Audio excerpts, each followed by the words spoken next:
Brilliance Audio presents No Broken Bond by Angel Payne and Victoria Blue, performed by Devin Grace and Jason Clark. My head was going to burst into a million tiny pieces. I swore it was the truth as Aunt Petra's nasal giggles peeled through the Italianate living room, down the marble hallway, and across the 2.5 miles of kitchen to jab me where I stood pouring my third gin and tonic. Whoa, easy, cowboy. Drake appeared from somewhere in the Aunt Petra hell and immediately tried to upright the gin as I went for a double. Fuck off. Nice try, Dick. He yanked the booze out of my grip, not realizing I was desperate enough to switch gears and go for vodka and tonics instead. Slow the fuck down, he ordered, voice low. You'll regret getting shit-faced around all these people, Fletch. Well, I already regret coming at all, so let's go for the big money. His brows drew together. What happened? I jerked a glare his way. What makes you think something happened? He rolled his eyes. Beside the fact that the tension between you and your folks is thick as a medium-rare porterhouse, come on, it's me. I could feel it from the second we got here. Well, shit. Where's Tolly? I didn't want to have this conversation in front of her. If Drake had noticed all that crap in the air, she was definitely aware of it too. Probably explaining why I'd transformed into the king of the assholes, avoiding the two of them for the last hour and a half. 90 minutes of agony. And fury.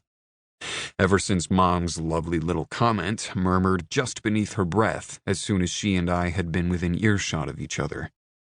Thanks, Mom. Not. Francine Ford could have reduced the Queen to tears given the motive and opportunity. No one was off limits to her venomous tongue if she thought they deserved dressing down. I think she's still cooing over your cousin's newborn. Shit. He interrupted himself with a quirk of a laugh. Maybe it's time to go break up that party before her ovaries explode and we have a whole new problem on our hands. He finished it with another chuckle, but I didn't bite on the humor.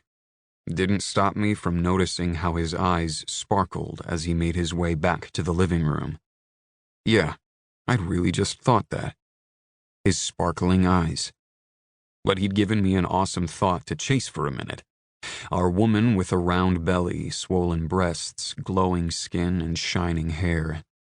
Nourishing our child inside her own body. One day. Who the fuck was I kidding? Mom's and Dad's small minds had nearly exploded before Talia, Drake, and I had crossed the threshold tonight, as if our presence alone would taint the sanctity of their marriage, let alone this anniversary celebration. How the hell would they take us starting a family together? I was confused and hurt, and now thoroughly pissed. My lifestyle had never been a secret to them, and they loved the crap out of Drake. Well, as much as they were capable of loving someone beyond themselves.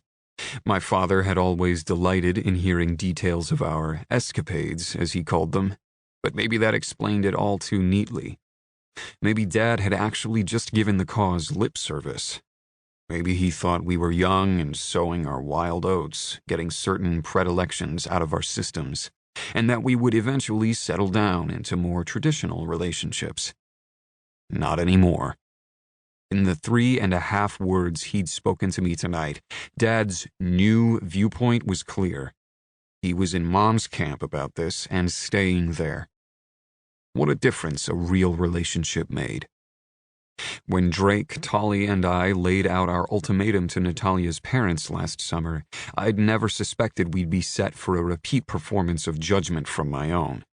At least, not to this degree. Ironic how the most accepting of our three clans was Drake's middle-of-the-Bible Belt kin.